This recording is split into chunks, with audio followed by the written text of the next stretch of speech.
Greetings, people of Earth. My name is Jack. That's Lily. That's Julia.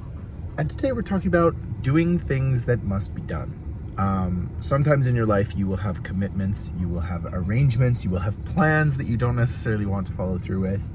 And I urge you to follow them through.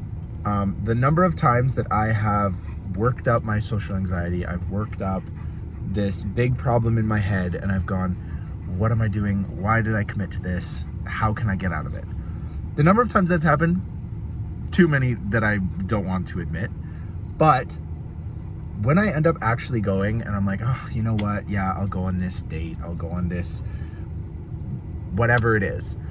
I've actually had a lovely time most of the time. I can count the number of times I regret it, and I was like, man, I should have really just pretended to be sick or something. But there is a power in your word, keeping your word, having that kind of resilience and that kind of determination. It also seriously helps your reputation if you are someone who is honorable. We all love characters in fiction who are honorable. If you've ever watched Game of Thrones, the reason Ned Stark is so loved is because he is an honorable man. His word is his word. And I know conservatives and some of the alt-right kind of people talk about that in the same way of you must be honorable as a man and keep your word. But they're not wrong in this very, very niche particular thing. I don't want to call them right, but they are not incorrect in that no matter who you are, gay, they, man, woman, child, it doesn't matter. Keeping your word and having some respect for other people's time, for the commitments that you commit to, is so critically important. It is absolutely vital to be able to hold up your end of the deal. You know, in many situations in life, it is a deal. It is a transaction, whether it is a social transaction or a real transaction. And being able to hold up your end of the deal comes in so handy. Having that reputation is so helpful. I have had times in my life where something falls apart really last minute, family emergency, personal emergency, something like that. And when I communicate that to someone who I've had a previous arrangement with, they're like, Jax, you are honorable and respectful, and you always get back to me. You always let me know this isn't a problem at all. Come in next week, take the time you need.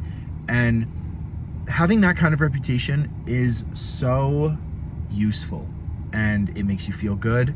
It makes you feel like you are somewhat in control of your world and the things that you do.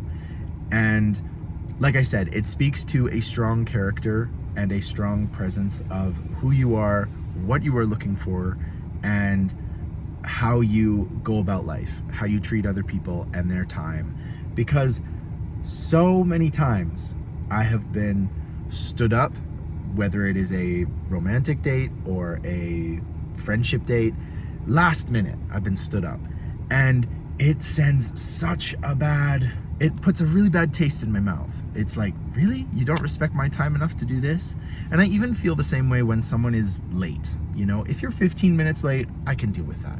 But if you leave me waiting at the coffee shop, at the movie theater, at the grocery store, if you leave me there for 40 minutes, 45 minutes, or you eventually text me and say, hey, I'm sorry, I can't come, and I'm not given a reason, I'm not given some kind of understanding of why this is happening, you can almost bet dollar to donut that I will not make plans with you again.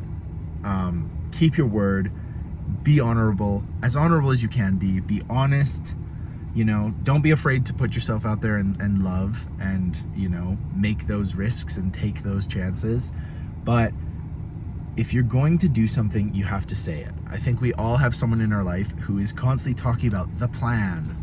One day I'm going to move to Mexico. And they talk about it every single time you hang out.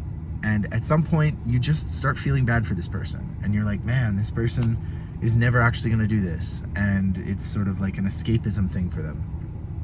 And then eventually, that feeling sorry for them turns into kind of annoyance. You're like, really? Like, you keep talking about this? Like, I know it's not happening. You know it's not happening. Why are we wasting time talking about this? And eventually that turns into resentment. And it's full blown, and you're just like, oh, like, shut up. Like, you're not moving to Mexico. Like, this isn't happening. Don't lie to me. Like, I can see the writing on the wall. And and that's just how it is. So, quick, sweet, and short, be honorable. Your word is your word, and that should be respected. And I think it will lead to a beautiful life. That's all I've got to say. Thank you for listening. And as always, I will talk to you guys tomorrow.